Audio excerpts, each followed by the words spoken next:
नमस्कार, अवतार मीडिया में आपका स्वागत है। आपके साथ मैं रीना झा बालियान। खबरों का रुख करेंगे, लेकिन उससे पहले एक नजर डालते हैं इस वक्त की हेडलाइंस पर। ट्रैक्टर में सवार होकर लक्सर के बाढ़ प्रभावित क्षेत्र में पहुंचे सीएम धामी। हालातों का लिया जायजा, हर संभव मदद का दिया भरोसा।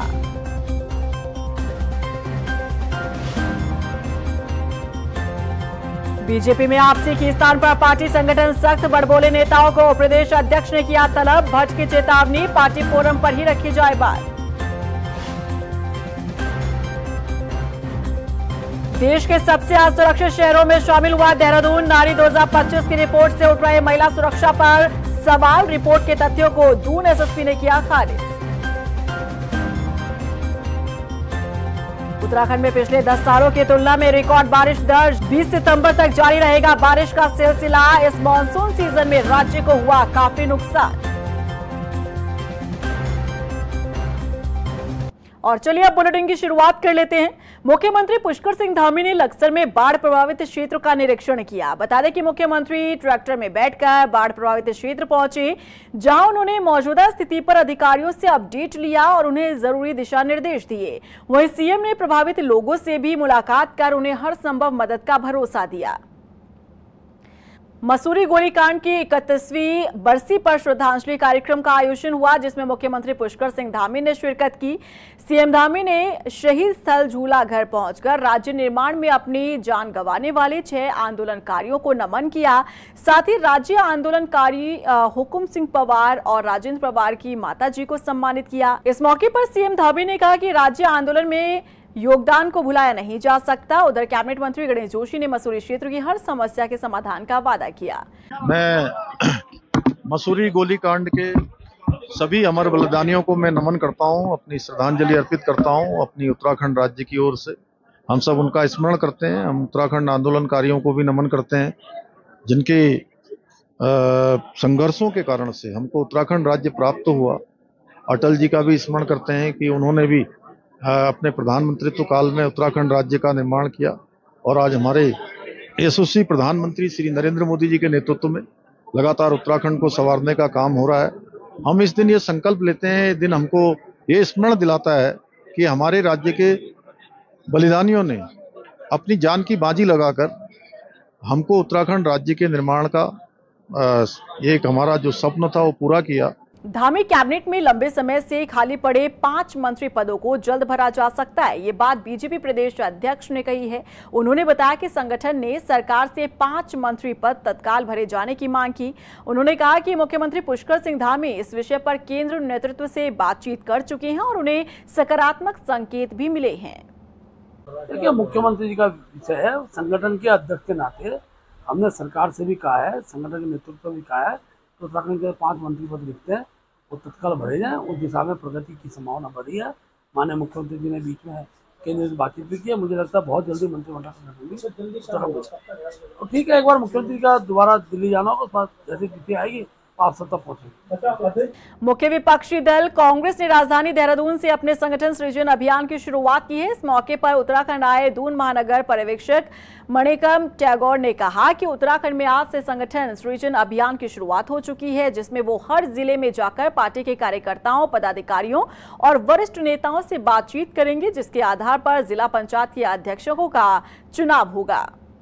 इस साल कांग्रेस का संगठन का साल बनाया गया और अहमदाबाद में अहमदाबाद कांग्रेस हुआ है, और उसके बाद से ये पूरी साल पे कांग्रेस का पूरी संगठन का दुरुस्त करने के लिए बड़ा चेंजेस लेके आई है कांग्रेस पार्टी।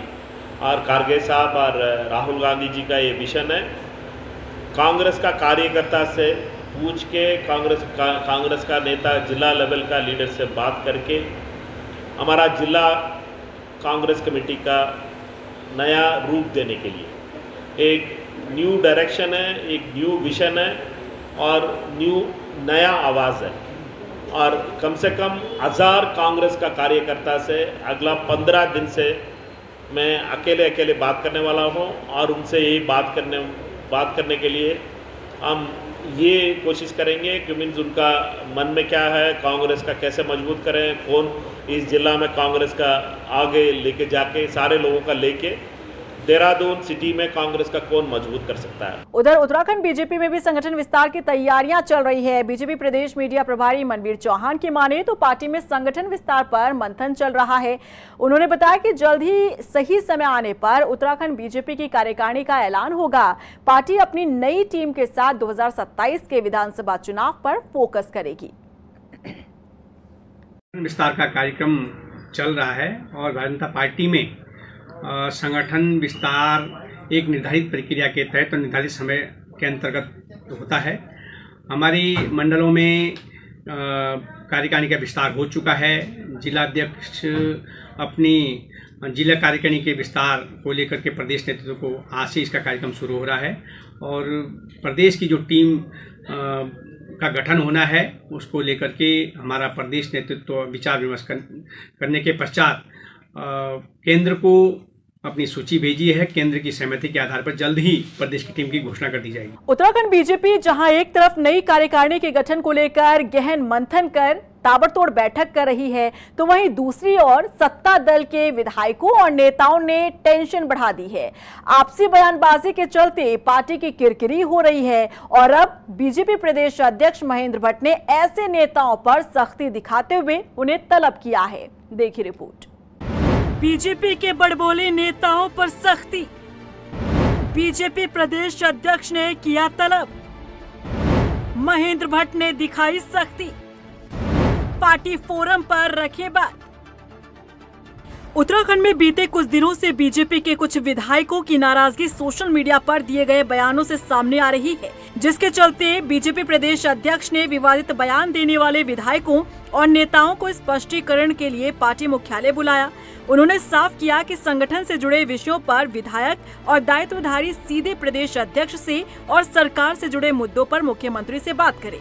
सोशल मीडिया या समाचार पत्रों में इस तरह के बयान अनुशासनहीनता की श्रेणी में आते हैं और इस पर पार्टी बहुत सख्त रुख अपनाएगी। बता दें कि महेंद्र भट्ट ने इस मामले को लेकर विधायक अरविंद पांडे और बिशन सिंह चौफाल से भी बात की। उन्हें निर्देशित किया गया कि सभी मुद्दे पार्टी फोरम पर ही उठाए जाएं, जिससे पार्टी की छवि खराब न हो। देखिए, पार्टी में किसी भी व्यक्ति को पार्टी के अनुशासन से बाहर जाने की अनुमति कतई नहीं दी जाएगी और हमने अपने सभी विधायकों को, दायित्वधारियों को कहा है, कोई विषय है अगर वो संगठन से जुड़ा हुआ है तो मुझसे बात करें, सरकार से जुड़ा है मुख्यमंत्री बात करें, लेकिन सोशल मीडिया के माध्यम से, समाचार पत्रों के माध्यम से इस प्रकार के विषय, जो विषय अनुशासन के दायरे में आते हैं, उस विषय में पार्टी बहुत सख्त एक प्रकार से सख्ती से लेगी और इस प्रकार की अनुमति हम किसी को दे नहीं सकते। वहीं बीजेपी प्रदेश कार्यालय पहुंचे बीजेपी विधायक अरविंद पांडे का कहना है कि हमने हमेशा से ही अनुशासन में रहकर अपनी बात को पार्टी फोरम पर रखा है और संगठन के दिशा निर्देश पर ही हमेशा से काम करते रहे हैं और आगे भी करते रहेंगे। हमेशा कहती है, कभी हमारी पार्टी क्यों कहेगी पार्टी लाइन से अलग हट के जाना, और हम लोग का दायित्व भी है, हम पार्टी लाइन से अलग हट के क्यों जाएंगे। हमारी पार्टी जो हमको सिखाती है, हमारे संगठन जो हमको सिखाता है, नेता जो हमारे सिखाते हैं, उसी रास्ते का चलना और उनकी बातों पर अमल करना हमारा दायित्व। हम छोटे कार्यकर्ता हैं, हम बिल्कुल मानेंगे इनकी बात, क्यों नहीं मानेंगे। हालांकि जिस तरह से सत्ता दल के कुछ विधायकों और नेताओं के सोशल मीडिया पर दिए गए विवादित बयानों से पार्टी की किरकिरी हुई है, इससे एक बात तो साबित हो जाती है कि कुछ विधायक और नेता पार्टी से नाराज चल रहे हैं। पार्टी में ऑल इज वेल नहीं है। ऐसे में अब देखना होगा कि प्रदेश अध्यक्ष की इस चेतावनी के बाद क्या कुछ बदलाव होता है या फिर नहीं। रफ्तार मीडिया के लिए देहरादून से अशोक कुमार की रिपोर्ट। शांत प्रदेश उत्तराखंड की राजधानी देहरादून में आखिर महिलाएं कितनी सुरक्षित हैं, इसकी पोल खोलती एक रिपोर्ट जारी की गई है। महिलाओं की सुरक्षा पर नारी 2025 के द्वारा तैयार की गई रिपोर्ट में देहरादून देश के सबसे असुरक्षित शहरों में गिना गया है। इस रिपोर्ट ने प्रदेश में कानून व्यवस्था पर सवाल खड़े कर दिए हैं। हालांकि एसएसपी अजय सिंह ने इस रिपोर्ट के तथ्यों को खारिज किया है। देखिए रिपोर्ट। देहरादून में महिलाएं असुरक्षित। नारी 2025 की सर्वे रिपोर्ट से खुलासा। देश के सबसे असुरक्षित शहरों में देहरादून। दून में महिलाओं को कैसे मिलेगा सुकून। कप्तान साहब, क्या कर रहा है कानून। उत्तराखंड की पहचान एक शांत प्रदेश के रूप में होती है, लेकिन आपको ये जानकर हैरानी होगी कि इसी शांत प्रदेश की राजधानी देहरादून में महिलाएं खुद को असुरक्षित महसूस करती हैं। देहरादून में महिलाओं को डर लगता है, शाम होते ही बाहर निकलने से कतराती हैं, पब्लिक ट्रांसपोर्ट में वो खुद को असुरक्षित समझती हैं। ऐसा हम नहीं कह रहे, बल्कि नारी 2025 द्वारा तैयार की गई एक रिपोर्ट से खुलासा हुआ है। दरअसल एक प्राइवेट संस्था नारी 2025 ने महिलाओं की सुरक्षा को लेकर पूरे देश में 31 शहरों का सर्वे किया, जिसके बाद जो रिपोर्ट तैयार की गई, इसमें देहरादून को देश के सबसे असुरक्षित शहरों में गिना गया है। रिपोर्ट के मुताबिक देहरादून का स्कोर 60.6% है। ये राष्ट्रीय औसत 64.6% से कम है। 41% महिलाओं ने अपनी सुरक्षा को लेकर मिलीजुली प्रतिक्रिया दी है। वहीं 10% महिलाएं साफ तौर पर कहती हैं कि वो खुद को असुरक्षित महसूस करती हैं। दिन में 70% महिलाओं ने खुद को सुरक्षित महसूस किया है। रात में यह आंकड़ा घटकर 44% हो गया। 55% महिलाएं खुलेआम अश्लील टिप्पणियों का सामना करती हैं, जबकि 50% महिलाएं पब्लिक ट्रांसपोर्ट में उत्पीड़न झेलती हैं। ये आंकड़े न सिर्फ चौंकाने वाले हैं, बल्कि ये भी दिखाते हैं कि राजधानी में महिला सुरक्षा की स्थिति कितनी चिंताजनक हो चुकी है। ये केवल आंकड़ा नहीं है, बल्कि बेटियों की टूटी हुई उम्मीदें, उनका डर और उनकी चीख है। सवाल ये है कि जब राजधानी देहरादून ही महिलाओं के लिए सुरक्षित नहीं है, तो बाकी पहाड़ और मैदान में रहने वाली बेटियों का क्या होगा? कानून व्यवस्था और महिला सुरक्षा के बड़े बड़े दावे किए जाते हैं, लेकिन ये रिपोर्ट उन दावों की पोल खोलती है।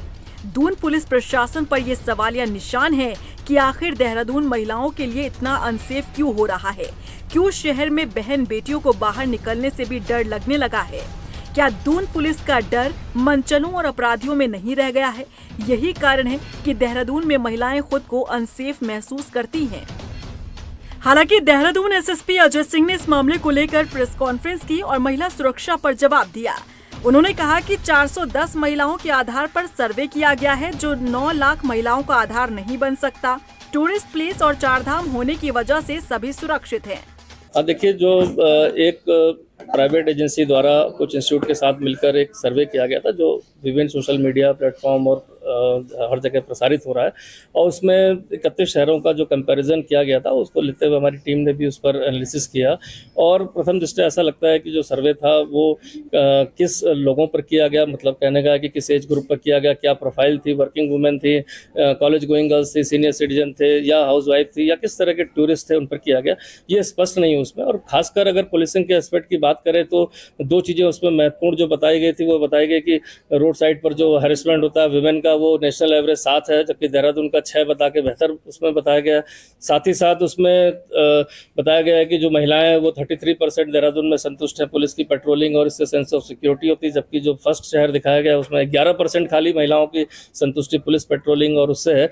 तो कहीं ना कहीं बहुत ज़्यादा बड़ा कन्फ्यूजन क्रिएट करता है। और खासकर जिस तरह का सर्वे आया उसका सैंपल किसको टारगेट किया गया है, क्या उसकी फाइंडिंग्स थी, वो एटलीस्ट शेयर इसलिए करना चाहिए कि जिससे कि आगे पुलिसिंग में अगर कोई ज़रूरत है, किस तरह के टारगेट ग्रुप को पुलिसिंग को बेहतर करना है, उसको किया जाए।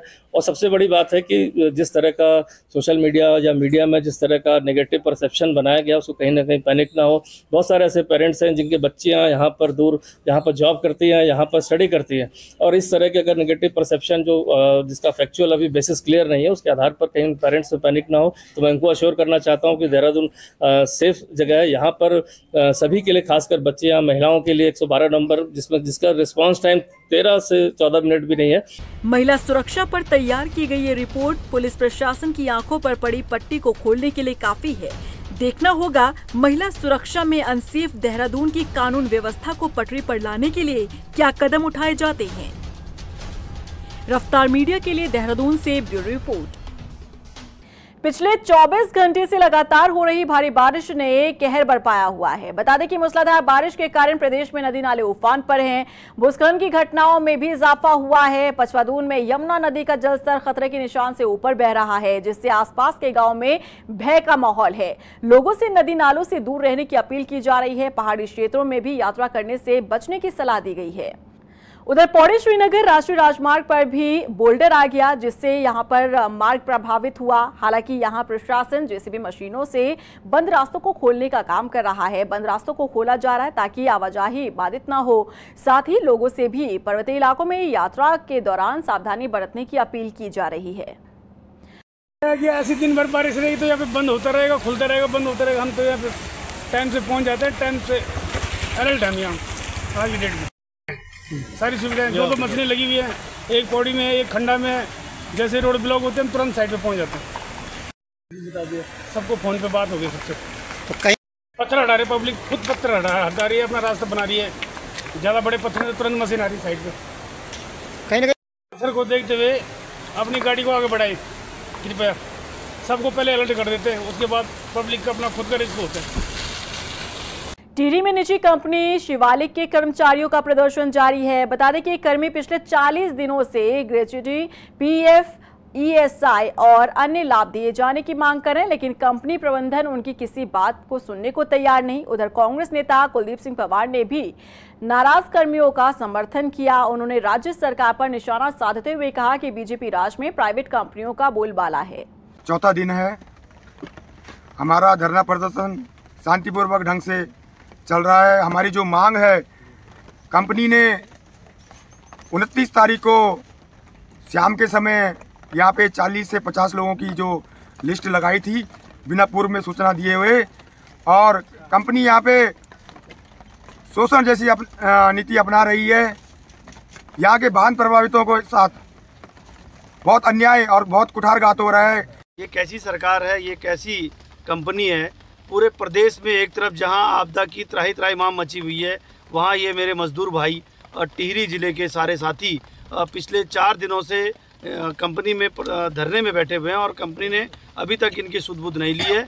आज हम चौथे दिन यहाँ पर पहुँचे और लगातार इनके द्वारा जानकारी मिल रही है कि पुलिस प्रशासन कंपनी के एजेंट के रूप में यहाँ पर काम कर रहा है। पचवादून में एंटी ह्यूमन ट्रैफिकिंग और पुलिस ने संयुक्त कार्रवाई करते हुए किराए के कमरे में चल रहे जिस्म फरोशी के धंधे का खुलासा किया है। पुलिस ने मौके से मकान के केयरटेकर समेत 5 लोगों को गिरफ्तार किया। इनमें 2 महिलाएं शामिल है। पुलिस को तलाशी के दौरान वहां से आपत्तिजनक सामग्री और नकदी भी बरामद हुई। बता दें कि इस धंधे का सरगना राजकुमार अभी फरार है। उसकी गिरफ्तारी के लिए पुलिस दबिश दे रही है। और इसी के साथ फिलहाल इस बुलेटिन में बस इतना ही, लेकिन चलते चलते एक नजर डालते हैं इस वक्त की हेडलाइंस पर। ट्रैक्टर में सवार होकर लक्सर के बाढ़ प्रभावित क्षेत्र में पहुंचे सीएम धामी। हालातों का लिया जायजा, हर संभव मदद का दिया भरोसा।